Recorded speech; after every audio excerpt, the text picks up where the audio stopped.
sudah meluangkan waktu. Yang saya memulai, nanti kita berdiri dulu sebentar. Setelah saya salam, nanti kita berdiri sebentar biar kita kayak ada ice breaking ringan lah, gitu ya. Oke, saya mulai. Assalamualaikum warahmatullahi wabarakatuh.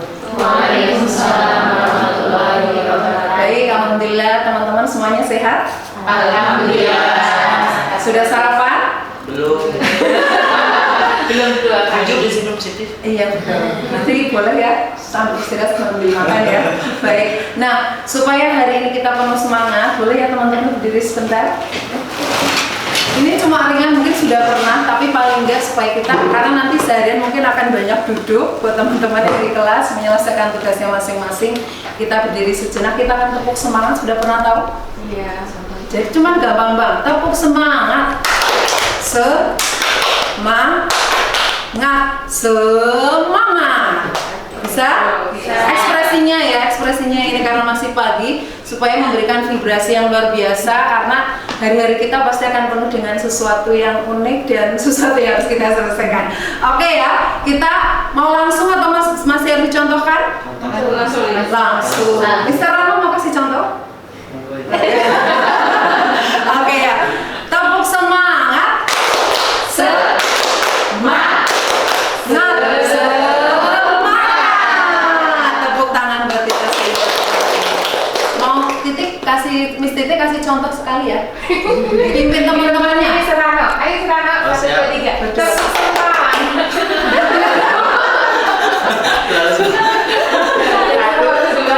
Tepuk semangat. Semangat. Yeay.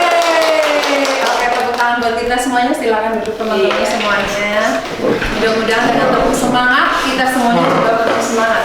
Nah, hari ini kayaknya nggak perlu perkenalan karena udah kenal. Di sini sudah tertera nama saya ya. Jadi hari ini saya akan menyampaikan tentang disiplin positif. Apa sih sebenarnya disiplin positif? Apa teman-teman ada yang sudah tahu mungkin apa sih itu disiplin positif? Mr. Rano mungkin disiplin positif pernah dengar? Pernah nih. Apa menurut Mr. Rano? Disiplin positif itu sebuah kebiasaan yang dilakukan yang bersifat karena lebih baik.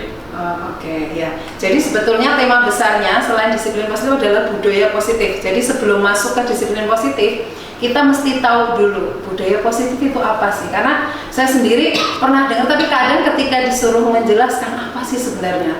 Makanya di sini nanti akan saya jelaskan beberapa hal. Nah, pertama tentang budaya positif itu dulu. Adalah sebuah nilai kebajikan yang menjadi keyakinan dan pada akhirnya menjadi karakter atau ciri khas dari sebuah komunitas atau lembaga. Jadi yang namanya budaya, sama seperti kita bicara tentang kebudayaan, berarti sesuatu yang budaya yang sudah biasa kita lakukan. Kalau kita bicara tentang budaya positif, artinya itu adalah sesuatu yang memang itu akan menjadi ruh kita, sudah mengakar di diri kita dalam keseharian kita. Karena kita dalam lingkup sekolah, otomatis berarti budaya atau kebiasaan yang akhirnya akan menjadi sesuatu hal yang ciri khas di sekolah kita. Nah, ngomong-ngomong tentang ini, memang budaya positif itu tidak bisa kalau hanya misalnya saya sebagai guru yang hanya saya yang melakukan, hanya 2 orang, 3 orang yang melakukan, nggak mungkin seperti itu. Pastinya memang perlu peran dari banyak pihak. Kalau di sekolah mungkin teman-teman bisa melihat bahwa pasti ada peran guru. Selain guru ada siapa lagi kira-kira? Ada orang tua pastinya. Kalau murid pasti juga tergantung kita dalam memotivasi. Artinya kalau ngomongin tentang budaya positif ini nantinya pasti akan memerlukan kerjasama dari banyak pihak. Nah, kalau dari kita ya jelas sebagai guru, karena kita adalah orang tua yang di sekolah, ya pastinya bagaimana kita memberikan contoh, memberikan keteladanan untuk semuanya. Sampai ini teman-teman bisa memahami yang dimaksud budaya positif? Bisa ya? Oke, selanjutnya kalau ngomongin tentang budaya positif, ada beberapa hal yang akan kita bahas. Ada disiplin positif, kalau tadi sedikit sudah disinggung ya. Kemudian ada hukuman dan penghargaan, kemudian ada posisi kontrol guru, terus kemudian kebutuhan dasar manusia, ada keyakinan kelas dan segitiga restitusi. Nah, ini nanti akan saya bahas secara sekilas saja. Nanti kita akan lebih banyak diskusi atau praktek ya. Karena kenapa ini yang dibicarakan? Karena ketika kita ngomongin tentang budaya positif, Hal ini akan sangat berkaitan, karena untuk mewujudkan itu kita mesti tahu beberapa poin-poin ini. Nah, yang pertama adalah tentang disiplin positif. Kita akan langsung saja ke disiplin positif. Nah, ini kalau tadi Mr. Anu sudah berpendapat, saya mau tanya lagi deh. Kalau menurut Miss Fitria, disiplin positif menurut persepsinya Miss Fitria gimana? Ya kebiasaan baik yang itu dilakukan secara berkelanjutan gitu loh, jadinya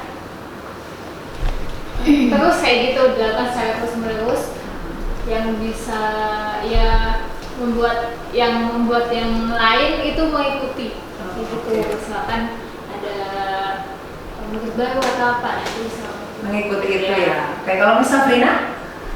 Ya, kalau menurut saya disiplin positif itu berarti membiasakan budaya tadi untuk ke arah yang lebih baik. Jadi juga mengajak suatu kelompok untuk mengarah yang lebih baik.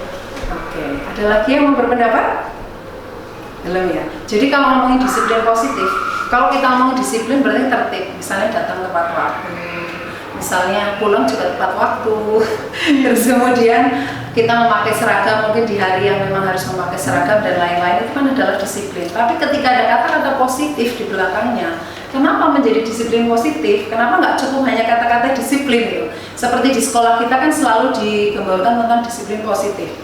Karena ternyata kalau disiplin positif itu kita melakukan sesuatu bukan karena takut ditegur kepala sekolah, takut digibahin temannya, takut dibilangin muridnya, tapi lebih kepada ya kita melakukan itu dengan kesadaran kita, bukan karena kita pengen dipuji, pengen dapat reward dan lain-lain. Nah, mungkin masing-masing kita levelnya beda-beda, ada yang sudah sampai kesadaran itu. Saya pribadi pun masih belajar. Ternyata kadang untuk mencapai disiplin positif itu pertama perlu kesadaran dari diri kita apalagi kita sebagai individu dewasa ya, yang sudah, saya yakin sebagai guru di Budi Mulia ini sudah banyak makan asam garam ibaratnya. Nah, jadi dengan disiplin positif ini kita belajar untuk menghargai diri kita sebenarnya. Bahwa ketika kita misalnya menaati suatu peraturan bukan karena kita takut dengan pembuat aturan, tapi karena kita sadar, karena kita di suatu instansi ya kita ikuti aturan itu dengan kesadaran kita, bukan karena mengharap biar aku dipuji nanti dapat reward setiap akhir semester, Miss ini the best of apa. Ya kalau memang the best is okay kalau memang itu kemampuannya dan kesadaran, tapi masalahnya kalau itu hanya karena pengen pujian, itu nantinya kalau suatu saat kita tidak mencapai itu sudah pasti akan kecewa. Nah, itu yang mungkin kita semuanya memang masih harus belajar, bukan karena takut dihukum. Nah, itu juga yang nantinya kita perlu istilahnya menyalurkan ini ke anak-anak. Jangan-jangan kita selama ini anak kita di kelas patuh sama kita karena takut sama kita. Kan kita nggak tahu ya, misalnya anteng semuanya atau disuruh apa aja mau. Tapi ternyata giliran kita nggak ada, mereka ramai dan lain-lain, berarti kan mungkin kita perlu berkaca bahwa mungkin barangkali selama ini kita ya, termasuk saya juga belum bisa menanamkan ke anak-anak tentang disiplin positif, tapi lebih dikit-dikit takut, dikit-dikit atau mungkin pengen dipuji sama Misa, si anak ini rajin dan lain-lain. Nah, ini yang mari kita sama-sama belajar tentang ini. Kemudian yang selanjutnya tentang hukuman dan penghargaan. Jadi kita belajar step-stepnya dulu tentang penghargaan. Nah, kalau Miss, saya mau tanya ke Miss Hida. Kalau Miss Hida memandang tentang penghargaan atau reward itu seperti apa? Itu sebuah hadiah untuk anak yang melakukan suatu kebaikan. Seperti kalau dia belajar kayak gitu, dia naik dari hari pertama, hari kedua lebih baik, jadi harus dikasih reward. Tapi bentuk rewardnya mungkin lebih sedang ya, maksudnya mungkin kayak bintang, dikasih bintang, hari pertama dapat 1 bintang, hari kedua lebih baik lagi dapat 1 bintang lagi. Berarti itu kayak bentuk apresiasi ya? Iya. Menurut Miss Hida seperti itu kayak reward atau penghargaan. Untuk kita sekolah itu juga kadang mungkin ada saatnya kita memberikan hasil PS yang paling baik atau apa, kita kasih reward gitu ya. Itu menurut teman-teman sebenarnya reward itu boleh nggak sih? Boleh. Kenapa boleh? Mungkin dia sudah melakukan sebuah progres, itu mengakui ada peningkatan dari atau proses dari belajar siswa. Oke, artinya memang boleh, tapi barangkali reward itu juga tetap kita harus ada batasannya ya. Kalau anak dikasih reward pertama, juga nanti lama-lama jadi hal yang biasa. Yang kedua, bisa juga kalau terbiasa begitu ada anak yang akhirnya melakukan sesuatu karena pengen dapat itu. Nah, itu mungkin saya juga pernah ketika ikuti suatu seminar atau membaca atau sharing dengan teman-teman bahwa penghargaan itu atau reward itu memang boleh, tapi memang kita harus menempatkan. Kalau tidak, ya itu pada akhirnya itu menjadi sesuatu yang akhirnya muspro atau mubazir, karena akhirnya nggak bermanfaat ketika kita tidak bisa membuat batasan kapan kita memberi reward, kapan kita tidak memberi reward. Itu ya, itu tentang reward. Terus yang selanjutnya adalah tentang hukuman. Jadi kalau kita bicara tentang hukum, kebetulan di sekolah kita alhamdulillah nggak model yang seperti ini ya. Mungkin kalau teman-teman dulu ketika sekolah, waktu mungkin masih SD, SMP, SMA, mungkin kalau yang generasi zaman now sih barangkali sudah nggak mengalami ya. Tapi kalau zaman kita ya Miss, kita, zaman kita yang sebelah sini, itu sepertinya memang hukuman itu masih hal yang biasa. Itu artinya ketika guru marah, bahkan saya pernah ketika itu misalnya kalau guru ngomong apa, kalau nggak dituruti ya kita benar-benar akan dihukum. Tapi zaman itu bisa berjalan. Tapi kalau zaman sekarang, apa karena itu satu arah kan? Saya kalau terlambat harus berdiri di depan seperti itu. Kira-kira kalau sekarang diterapkan kali di sekolah kita memungkinkan tidak? Tidak. Itu akan menjadi sesuatu yang malah yang bikin trauma ya. Artinya kalau kita bicara tentang hukuman memang sifatnya satu arah, karena pasti ya dari kita sebagai guru. Boleh nggak sih kalau menghukum itu yang sifatnya suruh ngafalin, suruh apa, boleh nggak menurut teman-teman? Misalnya kayak, oh dia datang terlambat suruh hafalan surat apa, atau suruh ini, boleh nggak sebenarnya? Boleh. Artinya kalau itu sebetulnya kalau kita boleh bicara bukan hukuman ya, lebih kepada untuk apa ya namanya? Karena kalau ngomongin hukuman tuh kayaknya kesannya tuh negatif banget gitu kan. Tapi lebih kepada supaya dia mau belajar malah ya, kalau menurut saya lah. Oke, jadi kita bisa membedakan ya tentang hukuman, tentang mungkin memberikan reward dan lain-lain. Selanjutnya adalah tentang 5 posisi kontrol guru. Ini terkait kita sebagai guru. Coba nanti teman-teman sambil merenungkan selama ini kita di guru, sebagai guru itu sudah sebagai posisi yang seperti apa? Karena ketika kemarin saya pernah sharing dengan teman-teman, ada teman-teman yang kalau di kelas itu dia lebih memposisikan sebagai posisi penghukum. Karena kebetulan dia ngajar di SMA, ngayal batu dengan cara lembut, nggak bisa, dia lebih memposisikan sebagai penghukum. Karena biasanya kan ada surat tinggi melotot. Kalau kita di sini dengan seperti itu sudah jelas tidak cocok. Nah kalau mungkin di level yang lebih tinggi, ada saya punya teman tuh lebih enggak, saya lebih ke posisi penghukuman era di ngono cah gede ke uangnya ngeyel banget. Nah itu, jadi ini posisi penghukum, pokoknya guru yang pun killer. Mungkin zaman saya kecil SD, SMP, SMA mungkin masih banyak guru yang sifatnya lebih ke pokoknya salah sirik dihukum, terlambat suruh berdiri, atau bahkan mungkin dilempar menghapus dan lain-lain. Walaupun sebenarnya saya yakin niatnya itu baik, guru tersebut niatnya baik. Yang kedua, membuat rasa bersalah. Ini maksudnya gimana? Teman-teman bisa memahami ini nggak kira-kira? Guru dalam posisi kontrol sebagai pembuat rasa bersalah. Miss Titi. Sebetulnya kita satu pribadi itu bisa langsung berposisi 5 tadi. Ya memang kalau ada reward dan punishment itu kan di awal ya, maksudnya ada peraturan terus ada reward dan punishment. Artinya misalkan seorang murid melanggar nih, dia tahu akan dapat hukuman apa. Kemudian si murid ini juga guru akan bisa menjadi penghukum kalau memang sudah sangat keterlaluan dan memang dia tidak bisa nasihati dengan baik. Kemudian bisa turun ke bawah nih, membuat rasa bersalah aja. Jadi tergantung konteksnya, tergantung seberapa parah pelanggaran pada aturan. Kayak saya gitu, maksudnya sebetulnya kita bisa 5 posisi, nggak tahu ya 3 posisi berikutnya itu apa. Tapi bisa jadi penghukum, langsung memang memberi hukuman, bisa membuat rasa bersalah aja. Kalau memang dia itu hanya ikut-ikutan mungkin ya, ikut-ikutan dalam melanggar aturan tadi gitu. Oke, ya. Jadi kayak bisa juga seperti itu. Dan saya sendiri pun kayak misalnya masalah membuat rasa bersalah, kita sebagai guru pasti pernah. Misalnya anak datang terlambat. oh, kamu datang terlambat, apa memang kamu bangunnya tiap hari kesiangan, atau kamu memang sengaja? Sebenarnya kan pertanyaan-pertanyaan itu membuat anak sebenarnya udah langsung kerosok. Itu posisi ketika kita sebagai guru membuat rasa bersalah ketika seperti itu. Dan saya yakin mungkin semua pernah mengalami itu ya, karena kadang kita ngomong-ngomong meneh gitu. Karena posisinya mereka sudah, apalagi ada di beberapa anak yang mungkin terlambat, terus kita ngomong-ngomong meneh ya. Nah itu posisi membuat rasa bersalah itu seperti itu. Kemudian pemantau. Nah ya guru lebih ke ini aja, mengamati maksudnya muridnya itu seperti apa, yang datang terlambat ya amati. Paling nanti kalau anak itu kemudian sudah, kan biasanya di setiap kelas sudah ada aturannya gitu ya, sudah ada kontrak belajarnya, yang mengamati anak itu melaksanakan sesuai atau tidak. Itu kalau dalam posisi pemantau atau sebagai teman.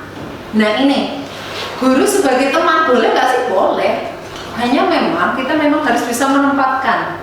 Kalau kita menempatkan sebagai teman terlalu kebablasan, nanti kadang akan ada timbulan disebut menyepelekan. Walaupun sebenarnya itu juga nggak bisa juga, artinya ya wis kita membuat jarak, bolehlah daripada dia nyepelein aku gitu misalnya. Itu nggak bisa juga, apalagi kalau anak-anak yang sudah tambah besar, apalagi kalau di level SMP SMA ya. Atau mungkin kalau di sini kita level SD ya di kelas 5-6 kan anak-anak sudah cenderung pengen ngajak ngobrol sebagai teman. Cuman saya sendiri pun ngerasain ketika saya menempatkan sebagai teman, kalau tidak bisa ngontrol itu akhirnya kebablasan. Ya itu karena saking asiknya gini-gini akhirnya jadi nggak ada batasan bahwa oh ada perilaku murid kita yang ini kayak nyepelein kita. Karena kita udah dianggap teman, sudah bestie banget. Nah yang seperti ini memang kita boleh ada saatnya tapi kita memang harus bisa memposisikan diri kita supaya kita jangan lama-lama walai namanya teman ya udah terserah dia mau gimana kan. Kalau kita sama teman kita kan gitu ya, sebagai bestie itu lebih nyantai beda dengan guru. Nah yang terakhir sebenarnya posisi ideal itu adalah ini, manajer. Manajer itu maksudnya ya kita di situ ada saatnya sebagai teman, ada saatnya kita pendekatan yang ini. Jadi lebih pendekatannya ini kita lebih punya tahapan untuk manajer. Cuman kan menjadi posisi ini kita sebagai guru seperti ini kan tidak mudah ya. Karena menjadi guru yang bijak, saya pun sama masih belajar. Karena kalau anak ada yang tertentu dan ini yang tenang, kita rasakan kan emosi ya. Kita manusia biasa lah, kadang memang kita masih butuh harus belajar, harus memposisikan diri. Tapi intinya bahwa 5 posisi ini adalah tahapan yang memang kita sudah pernah melewati itu. Tapi kalau bicara mana yang paling ideal, yang paling ideal adalah posisi manajer ini. Kita nanti pendekatan ke anak, pas dia memang butuh kita sebagai teman, ada saatnya kita harus tegas, ada saatnya kita mungkin harus pendekatan ke orang tuanya dan lain-lain. Ini adalah posisi ini yang paling harus kita istilahnya tahapan kita sebenarnya paling ideal ini. Tapi apakah mudah untuk mencapai menjadi posisi manajer? Kalau menurut saya sih tidak, karena masih butuh benar-benar kita pertama sebagai guru harus menyadari bahwa sebagai guru memang itu tugas yang mulia, yang kita adalah orang tuanya mereka di sekolah. Yang itu saya yakin itu perlu tahapan belajar mungkin sekian tahun, itu nggak mudah juga karena ternyata menghadapi anak yang beda nanti juga beda lagi seperti itu. Sampai ini bisa ya teman-teman bisa dipahami ya. Kemudian selanjutnya adalah tentang 5 kebutuhan dasar. Kenapa kemudian kita perlu belajar ini? Karena kita nanti akan menghadapi anak-anak yang misalnya kenapa dia itu pemarah, kebutuhan apa yang dia sebenarnya tidak terpenuhi. Misalnya kadang saya dulu pernah di kelas, ada anak yang dia saya ke kelas dapat laporan ini tadi si ini habis berantem sama anak kelas 6. Itu saya setiap pulang ke kelas ada dulu waktu saya ingat masih ngajar di kelas 4 tiap hari seperti itu waktu sama Miss Nisa kalau nggak salah dulu ya Miss. Nah ketika saya belajar ini saya berpikir oh berarti setiap anak ketika yang anak punya masalah berarti ada kebutuhan dasar yang belum terpenuhi. Supaya kita belajar peka, oh anak ini kok sering usil, sebenarnya dia di rumah gimana sih? Kan kita harus paham dulu kan, jangan-jangan dia kurang di hal kasih sayangnya, mungkin orang tuanya sama-sama sibuk, atau mungkin dalam hal kebebasannya karena dia terlalu dikekang mungkin, terus dia kurang kebutuhan senang-senangnya, sinau terus naik rumah misalnya, atau misalnya penguasaan, jadi secara kompetensi dia kurang, karena dia nggak diberi kesempatan untuk mengembangkan potensinya. Misalnya dia suka bola, tapi orang tuanya mengarahkan dia untuk hal yang lain. Akhirnya kan dia nggak menguasai karena apa? Dia dipaksa.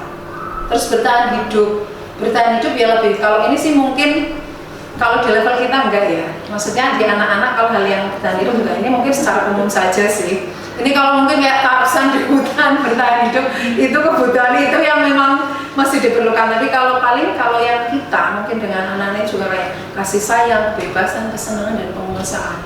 Jadi kita intinya lebih untuk ketika ada anak yang sering mungkin berbuat salah, ada masalah, kita lihat lagi sebenarnya dari kebutuhan dasar mereka apa sih yang belum dipenuhi.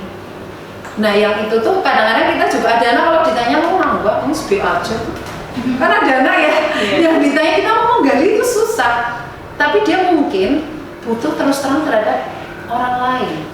Karena kan karakter orang beda-beda. Ada orang yang sangat ramai, jadi sekali suruh diam itu malah nggak bisa. Ada anak yang pendiam, dia butuh digali. Yang itu nggak semua orang bisa menggali gitu loh. Dia kliknya sama siapa. Nah, kalau kita udah tahu tentang ininya, paling nggak kan kita bisa minta bantuan teman yang lain. Oh, mungkin diajak ngobrol, aku ragu, misalnya Ali bisa ngobrolnya sama Miss Niga. Ya kalau saya mau tahu tentang Ali, berarti tanyanya ke Miss Niga. Artinya memang kita bisa bekerja sama. Kita tuh tidak harus menjadi guru yang ya harus akulah sebagai wali kelas, tidak juga seperti itu. Tapi kita bisa mencari banyak cara. Setelah kalau kita belum bisa menggali sendiri, ya galilah minta bantuan kepada teman yang lain. Oke, ini tentang 5 kebutuhan dasar. Kemudian tentang keyakinan kelas. Teman-teman pernah dengar yang dimaksud keyakinan kelas? Apa sih? Apakah ini kata-kata yang masih asing atau sudah pernah dengar atau familiar banget gitu? Sama dengan kontrak belajar. Sama dengan kontrak belajar. Oke, ada yang berpendapat lain? Ibu Wiska? Apa sih sebenarnya? Kenapa muncul kata keyakinan kelas? Nah, jadi ya tadi yang dijawab Miss Niga itu benar, itu sebenarnya sama dengan kontrak belajar. Hanya keyakinan kelas ini sebenarnya sama dengan kita kontrak belajar kita kan sebenarnya menggali dari anak juga kan.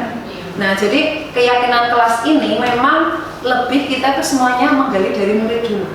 Tapi kata-kata yang digunakan itu harus kata-kata positif. Tidak lagi misalnya tidak boleh membawa gadget, tidak boleh teriak-teriak di kelas, tidak boleh makan di kelas. Jadi kata tidak itu dihilangkan, dirubah menjadi kalimat yang positif. Jadi ini tahapannya keyakinan kelas itu awalnya sama kayak kita membuat kontrak belajar. Nah nanti dari kata-kata misalnya kalimatnya masih negatif, kita ramu lagi dengan anak-anak. Coba anak-anak kalau misalnya tidak ramai di kelas, kalimat positifnya apa? Misalnya membuat ketenangan di dalam kelas, misalnya seperti itu.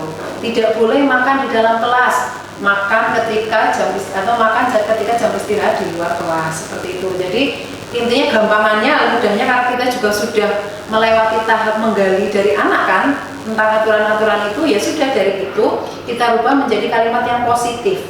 Kemudian kalau sudah dirubah menjadi kalimat positif, itulah yang namanya nanti keyakinan kelas.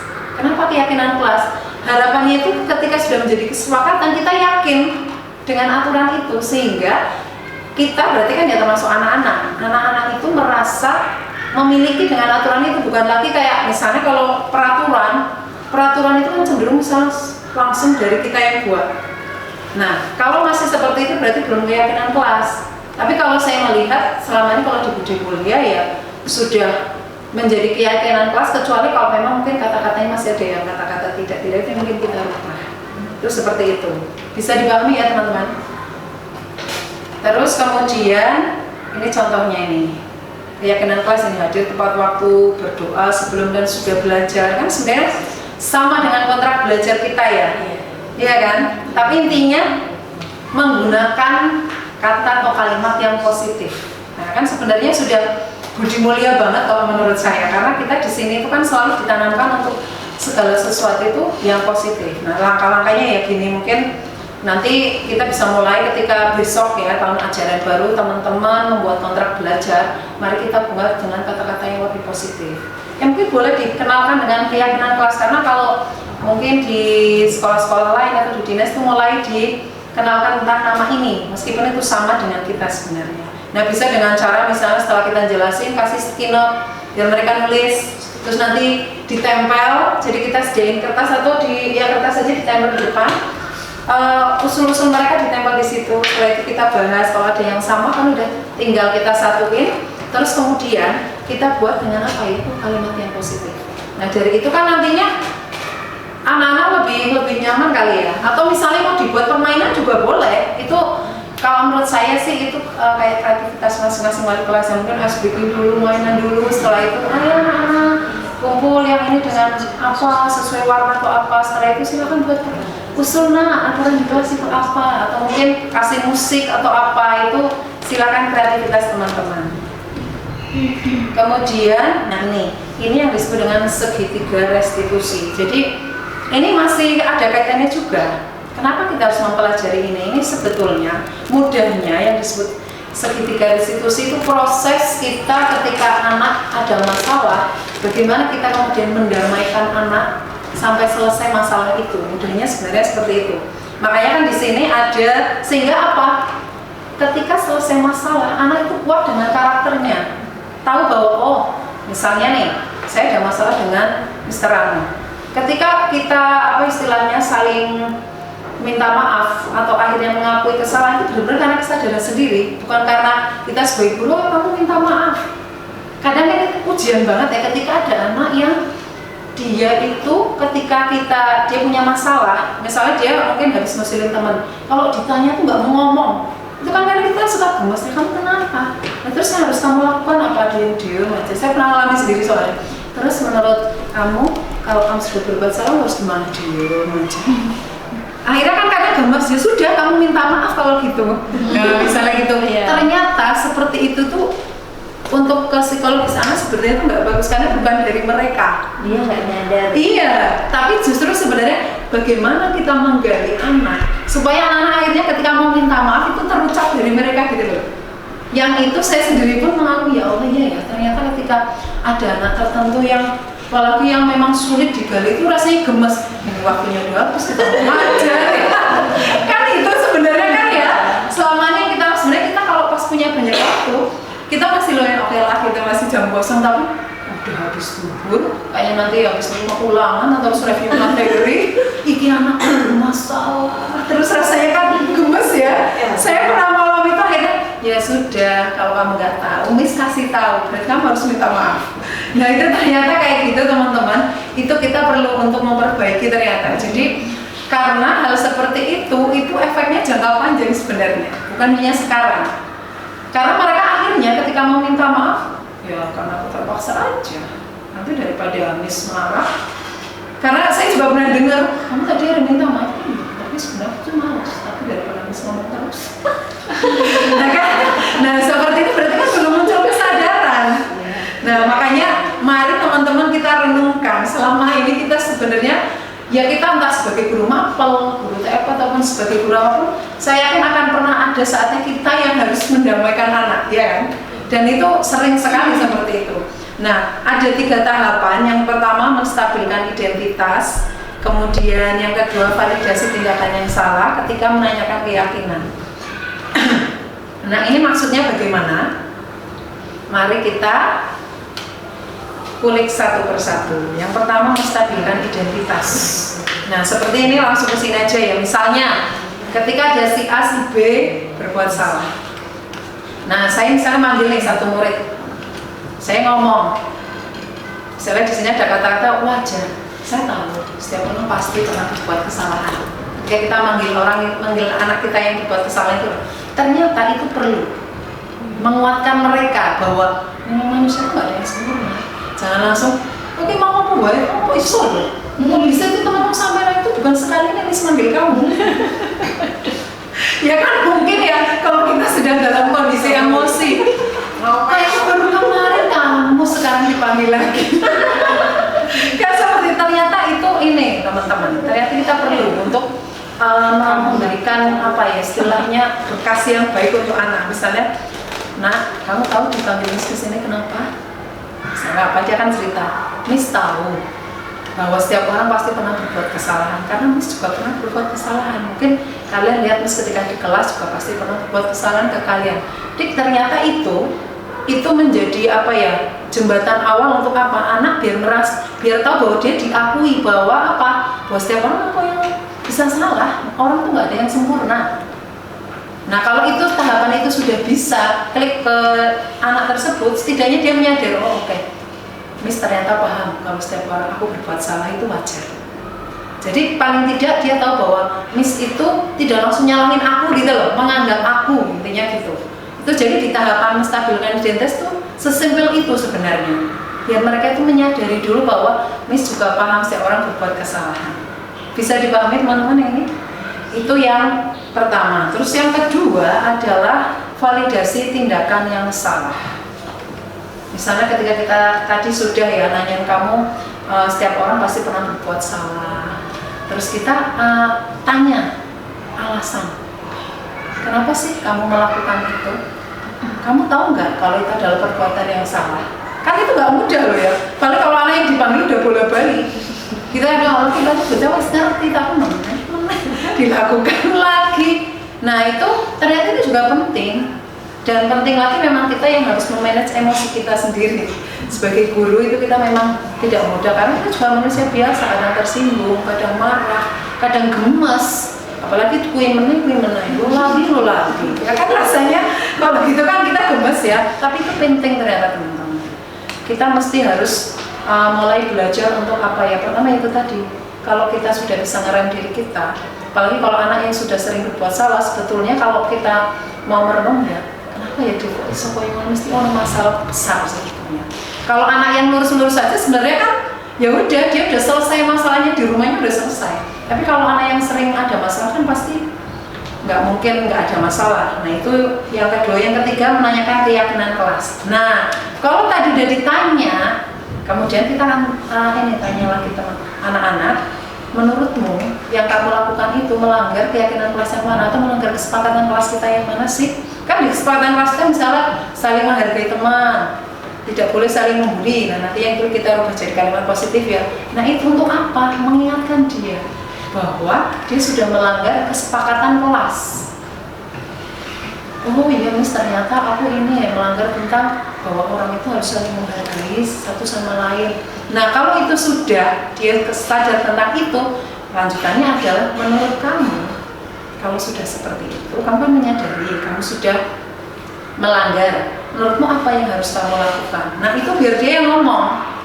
Berarti aku harus minta maaf Miss, berarti aku harus ini. Nah kalau dia sudah ngomong seperti itu, kita yang akan ibaratnya kayak merangkum di akhir, oh ya nah terima kasih kamu sudah mau jujur sama Miss. Berarti kalau seperti itu, nanti setelah ini silakan kamu langsung minta maaf. Tapi harus digali dari anak itu dulu. Kalau itu sudah sampai kesadaran, meskipun kita juga nggak bisa menjamin setelah itu dia akan mengulangi lagi atau tidak. Tapi setidaknya tahapan kita menyadarkan anak-anak yang sering seperti itu tuh kita sudah lakukan. Karena kita semua mesti harus yakin bahwa suatu saat pasti anak itu akan muncul kesadaran, entah mungkin waktunya tidak sama. Walaupun nanti itu tadi kita gemes dan lain-lain. Itu ya, itu tentang segitiga restitusi. Ternyata ini sudah. Nah, ini yang saya pengen mempraktikkan tentang ini. Tentang segitiga restitusi. Jadi ada yang sebagai guru. Ini ada berapa orang ya? 1, 2, 3, 4, 5, ada 10 orang, berarti berpasangan dua-dua ya, ada yang sebagai guru, ada yang sebagai murid. Nanti yang sebelah sini guru, yang sebelah sana murid ya, baca ya. Oh, karena murid aja, dicoba mereka ya. Kalian sebagai guru. 1, 2, 3.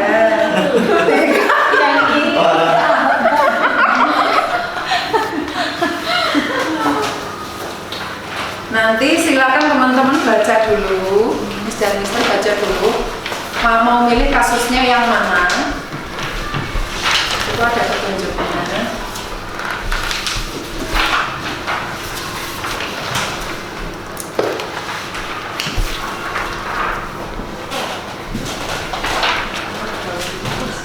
Ali bisa. Hah? Namanya kok Ali. Ini kebetulan banget ya. Berarti saya Kamis bisa. Silakan boleh memilih pasangan atau mau terserah mau ini.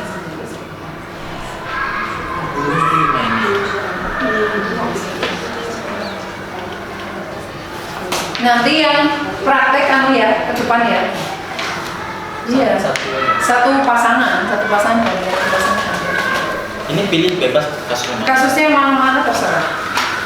Ini kan ada kasusnya, ada beberapa kasus. Jadi nanti misalnya teman-teman yang memerankan jadi guru, berarti yang memanggil, misalnya Mr. Rano sama Miss Laksmi.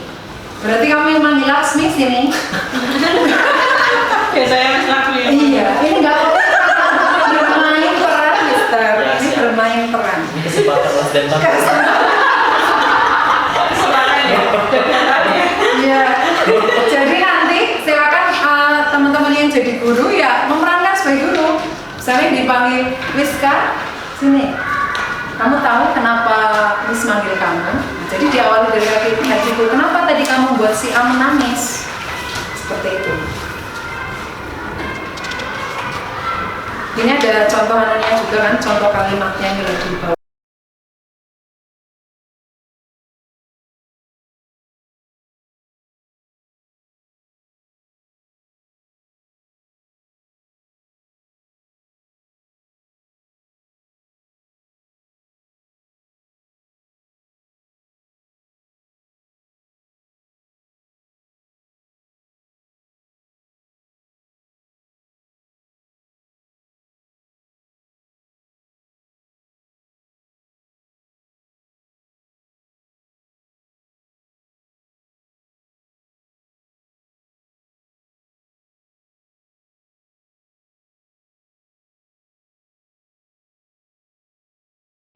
Laksmi, tadi laporan dari Pak Aan, guru pendidikan agama Islam Suwandi. Kamu tuh sering izin ke toilet. Nah sekarang Bapak bertanya pada kamu, apa alasan kamu sering izin keluar? Memang pengen ke kamar mandi. Masa Iya, setiap menit kamu izin keluar? Gak cukup 1 menit. Ke kamar mandi itu 5 menit. Berarti per 5 menit aku keluar. Kamu berapa liter minum saya? Kok bisa?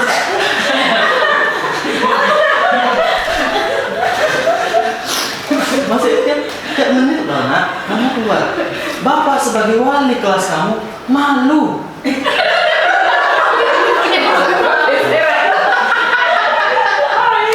Ya udah, Bapak usul aja ke Pak Kepala Sekolah biar kamar mandinya ada di dalam kelas. Jadi masa nggak perlu boleh. Masalahnya begitu nak, kamu tuh berulang kali izin keluar dengan alasan ke toilet. Sekarang Bapak tanya jujur sama kamu, apa kamu benar-benar ke toilet? Jawab jujur sama Bapak. Emang kalau jujur, Bapak akan menghukum saya. Bapak tidak akan menghukum kamu, tapi Bapak butuh penjelasan dari kamu. Apa yang menyebabkan izin ke toilet dalam jangka waktu yang sebentar izin lagi, sebentar izin lagi? Apakah kamu bosan belajar atau memang ada alasan tertentu yang membuat kamu sering izin ke toilet? Sebenarnya itu tuh challenge, Mister. Challenge apa? Challenge dari teman-teman yang ada di kelas. Jadi kalau aku tuh bisa ngeyel, bolak-balik izin ke kamar mandi, aku tuh akan diterima di geng teman-teman yang ada di kelas. Jadi mereka tuh ngasih challenge buat syarat biar aku bisa berteman dengan mereka. Kalau aku nggak ngelakuin challenge itu, mereka nggak mau temenan sama aku.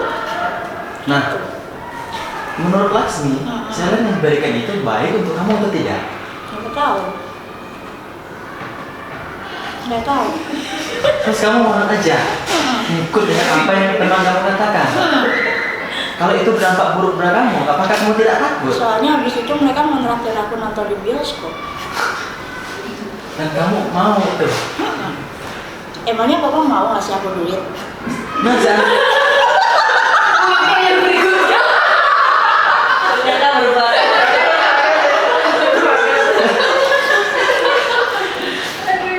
Nah, kalau ini berdampak buruk untuk, Emang dampak buruknya apa, Mister? nah, seandainya Kan gurunya, happy dapat ikan. nah, coba dengarkan Bapak dulu. Seandainya guru menerangkan pelajaran depan, kamu sering keluar, otomatis materi yang diterangkan guru kamu tidak dapat menyerap dengan baik. Bila nanti ujian, apakah kamu bisa? Sedangkan ketika guru menerangkan pelajaran, kamu izin keluar. Aku yakin satu. tapi nggak punya teman. Aku jadi satu tapi aku nggak punya teman, jadi aku lebih pengen punya teman sekarang. Yang bilang kamu bikin gratis siapa? Aku kan di rapor lagi satu.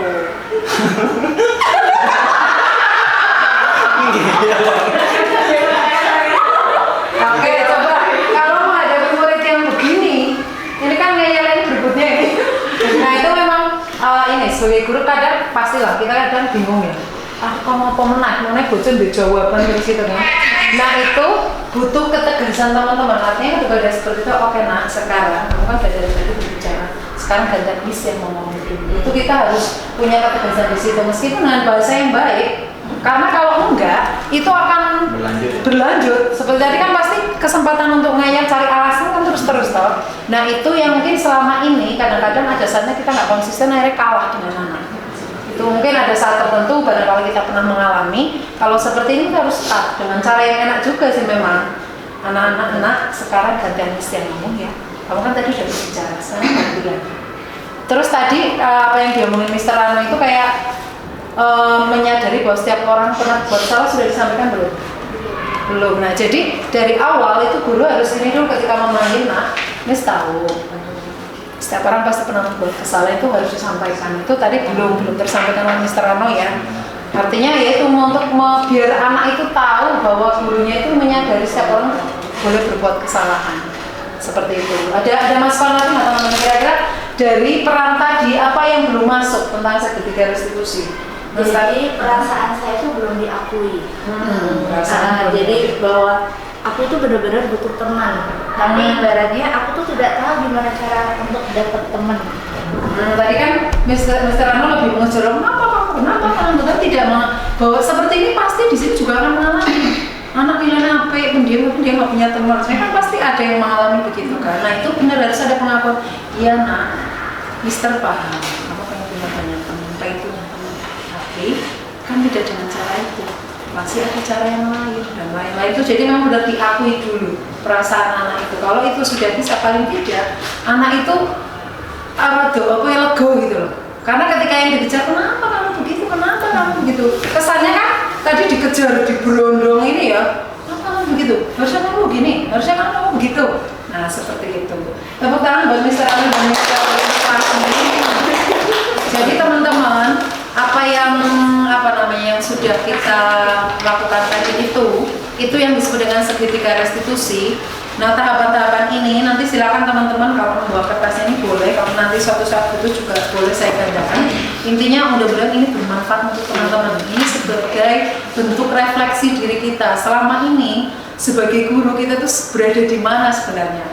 Apakah budaya positif di sekolah ini memang sudah benar-benar terlaksana ataukah selama ini baru jargon saja? Sudah seperti ini, apakah disiplin positif sudah kita lakukan, terus kemudian kontrol kita sebagai guru, kita selama ini kontrolnya dari mana? Apakah kita lebih banyak sebagai penghukum atau sebagai pembuat rasa bersalah, atau kita sudah pernah sampai level manager?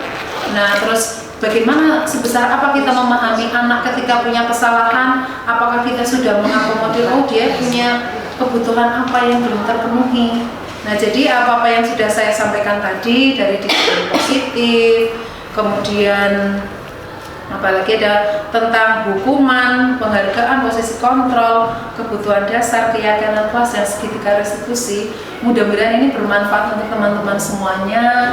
Silakan kalau ini adalah hal baik, kalau bisa di-sharingkan ke teman yang lain, silakan di-sharingkan. Dan mudah-mudahan ini bermanfaat untuk kita semua yang ada di sini, untuk SD Budi Mulia 2 Panjen tentunya. Teman-teman boleh berdiri sekali lagi, kita tepuk semangat ya. Tapi yang memimpin adalah Pak Guru Rano. Oke. Anak-anak ikuti Bapak. Bapak ini masih memang pengen menjawab saja.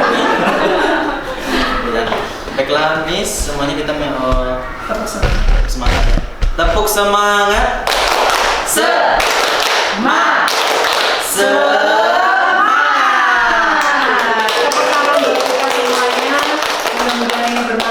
Kita tutup dengan doa kafaratul majlis. Subhanallahumma wa bihamdika asyhadu an la ilaha illa anta astaghfiruka wa atubu ilaik. Terima kasih. Wassalamualaikum warahmatullahi wabarakatuh. Terima kasih.